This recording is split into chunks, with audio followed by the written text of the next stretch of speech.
2011 நடந்த தமிழக சட்டசபை தேர்தலில் சென்னை கொளத்தூர் தொகுதியில் ஸ்டாலின் வெற்றி பெற்றதற்கு எதிரான வழக்கின் விசாரணை ஜனவரி 21 நடைபெறும் என நீதிபதிகள் அறிவித்தனர். திமுக கூட்டணியில் காங்கிரஸ் அதிக தொகுதிகளை கேட்பதில் என்ன தவறு என அகில இந்திய காங்கிரஸ் செயலரும் முன்னாள் எம்பியுமான விஸ்வநாதன் கேள்வி எழுப்பியுள்ளார். டிசம்பர் 15 முதல் 18ஆம் தேதி வரை ஜோர்டான், எத்தியோப்பியா மற்றும் ஓமன் நாடுகளுக்கு பிரதமர் மோடி சுற்றுப்பயணம் செல்லவுள்ளார். தேஜா கூட்டணி எம்பிக்களுக்கு பிரதமர் மோடி விருந்தளித்தார்.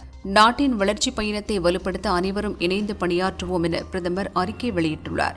14வது ஜூனியர் உலகக்கோப்பை ஹாக்கி போட்டியில் வெண்கலம் வென்று அசத்திய இந்திய அணி வீரர்களுக்கு தலா 5 லட்சமும், பயிற்சியாளர்களுக்கு தலா 2.5 லட்சமும் பரிசுத் தொகை அறிவிக்கப்பட்டுள்ளது.